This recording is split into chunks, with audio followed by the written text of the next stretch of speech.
apporter mes voeux les meilleurs à tous les Congolais, à toutes les Congolaises, à tous les grands Kivu, au sud Kivu, et à toute la population de la ville et du territoire d'Uvira, où vivent mes électeurs et mes électrices. Ça fait plus d'un mois et quelques jours que la ville et les territoires d'Uvira sont tombés entre les mains du Rwanda, accompagnés par quelques cobayes qui se disent M23, qui se disent AFC. La guerre, c'est le Rwanda qui mène la guerre chez nous, bientôt 31 ans. Et pas plus tard que ce matin, on s'est rendu compte que l'M23 s'est retiré de la ville d'Uvira. Les Ouazalendo sont entrés dans la ville. Les FARDC sont entrés dans la ville. Mais avant qu'ils n'entrent, il s'est passé un mouvement inhabituel. Certainement pendant leur occupation, il y a eu beaucoup de morts. 72 heures avant qu'ils ne quittent la ville, ils ont tout pillé. Je dis tout pillé. Camions, véhicules, voitures, 3 pneus. Et ils ont pillé tous les goudrons qu'on devait asphalter la ville d'Uvira. Et la destination de tous ces biens volés, c'est au Rwanda. Aucun bien n'est allé à Bukavu ou à Goma. Je dis bien destination au Rwanda. Ils ont laissé sous forme d'une petite milice cachée qui s'est livrée au pillage ce matin de tous les services de l'État. OCC, DGDA, DGI, tout ce que vous connaissez.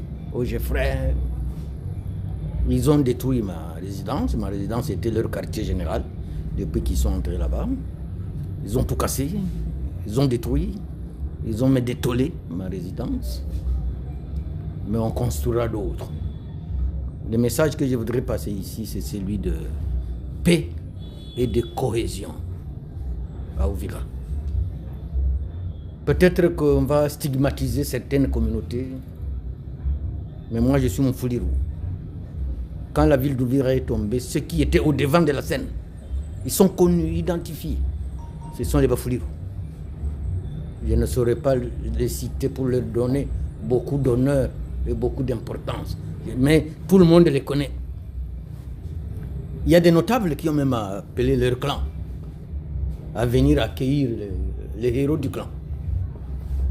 Il y a des chefs coutumiers qui ont adhéré, sont connus, tous, et identifiés. Le ministère de l'Intérieur les saura. Alors il ne faudrait pas qu'on vienne stigmatiser une tribu ou une communauté pour dire tout celui qui a la ressemblance aux Tutsis, la communauté de Banyamulenge, vous êtes tous du M23. Non, non, faux. Il n'y a pas une communauté, il n'y a pas une tribu, il n'y a pas un clan des saints et un clan des diables. Non. Tout le monde a trempé. Du moins, ce sont des individus. Hein. Et s'il y a quelqu'un qui a fui la ville sous influence du M23 ou du Rwanda, alors qu'il ne se reproche rien, il n'a jamais été membre du M23, il n'a jamais été membre du RDF Rwanda. Sa place n'est pas dans la fuite. Sa place, c'est de rentrer chez lui à Uvira, parce que les Ouazalendo ont fait plus de 9 mois. À Uvira, personne ne s'est attaqué à personne, pendant 9 mois. Ok, Mnyamulenge ne peut pas venir dire que quand les Ouazalendo ont occupé la ville, on nous pourchassait. Non. Tout le monde vivait en paix. Et c'est cette paix que nous allons rechercher et demander que tous ceux qui vont nous suivre ici, nous profitons de ce retrait pour qu'il y ait la réconciliation, pour qu'il y ait la paix, pour qu'il y ait la cohésion sociale et communautaire à Uvira. Et ce qui est grave, c'est le message aussi que je voudrais lancer, on ne sait pas, ça sera pour combien de temps.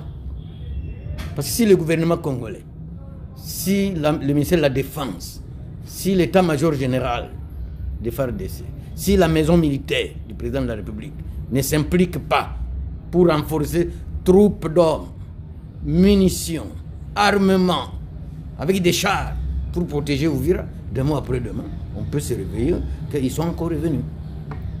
Alors donc nous félicitons les FARDC, nous félicitons les Wazalendo, qu'ils vont vivre en symbiose, qui vont protéger la population, qui vont protéger les biens de la population et qu'ils vont protéger les édifices de l'État.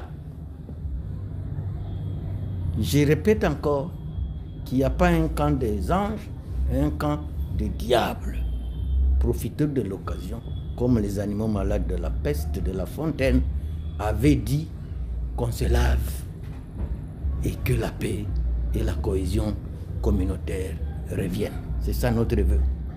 Et aussi demander au gouvernement congolais de tout faire pour que cette diplomatie qui est en train d'agir et produire ses fruits, que ces gens rentrent vers la frontière avec le Rwanda. Leur présence dans la plaine de la Ruzizi ne se justifie pas. Parce que la plaine de la Ruzizi fait partie d'Ouvira. Et quand on demande à un groupe rebelle de quitter Ouvira, ce n'est pas quitter la ville. Il faut quitter et les territoires également. Et nous encourageons tous ceux qui sont en train de nous réconforter. Nous remercions la diplomatie du président de la République.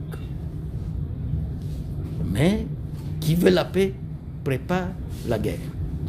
À tous ceux-là qui accompagnent le Rwanda dans sa campagne de destruction et d'occupation ou de la balkanisation de notre pays, je veux leur dire, comme dit le frère Patrice, tribunal et Nzambe et Kozal.